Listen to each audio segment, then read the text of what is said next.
श्री स्वामी समर्थ. श्री गुरुदेव दत्त. स्वामी समर्थ प्रकट दिन 20 मार्च 2026 या दिवशी आहे. आजच्या व्हिडिओमध्ये आपण प्रकट दिनानिमित्त माहिती, कोणती सेवा करावी, काय करावे हे पाहणार आहोत. स्वामी समर्थांचा प्रकट दिन म्हणजे स्वामी भक्तांची पर्वणी असते. खूप आनंदाची गोष्ट असते. या काळात आपण भरपूर पूजापाठ, नामस्मरण करून ही सेवा आपल्या स्वामींच्या चरणी वाहायची आहे.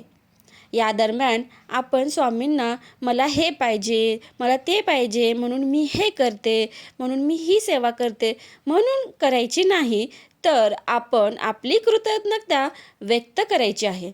स्वामींनी आपल्याला जे काही योग्य आहे ते आपल्याला दिलं आहे आणि ते सदैव आपल्या पाठीशी आहेत. प्रत्येक संकटावेळी त्यांनी आपल्याला मार्ग दाखवला आहे. त्यासाठी आपण कृतज्ञ राहिलं पाहिजे. स्वामींनी कुठली सेवा आवडते ते आपल्याला माहीत नाही, पण स्वामींना पूर्ण श्रद्धेने केलेले नामस्मरण प्रिय आहे.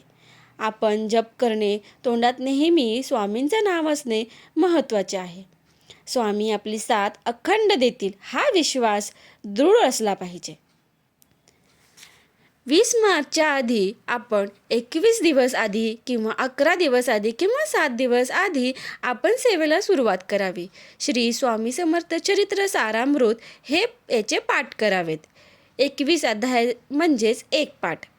आपण रोज 21 अध्याय करू शकतो किंवा 3 असे रोज अध्याय करून पाठ करू शकतो. त्याचबरोबर स्वामी समर्थ जपमाळ ही करणे गरजेचे आहे. ही पोथी वाचताना कोणतेही वेगळे नियम पाळायची गरज नाही आहे.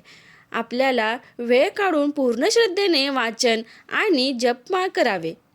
दिवसभर स्वयंपाक करताना, आंघोळ करताना, काम करताना नेहमी स्वामींचं नाव आपल्या मुखात असावं. स्वामी नेहमी आपल्या पाठीशी असतात. आपल्याला हा विश्वास कधीही ढळू द्यायचा नाही.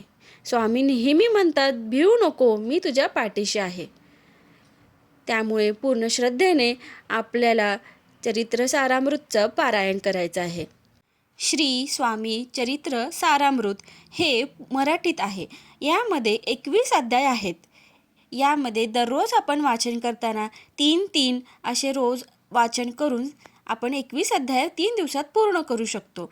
किंवा आपण 7 दिवस, 9 दिवस किंवा 11 दिवस अशा प्रकारे आपण रोज 21 अध्याय म्हणजेच पूर्ण पारायण एका दिवसात करू शकतो.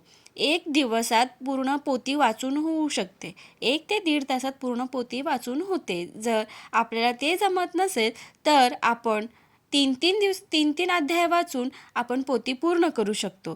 3 दिवसात ती पूर्ण होते आणि परत आपण तिसऱ्यांदा असे आपण 11, 21, 7, 9 आपल्या इच्छेनुसार आपण पारायण करू शकतो. आणि त्याचबरोबर जप करणेही आवश्यक आहे.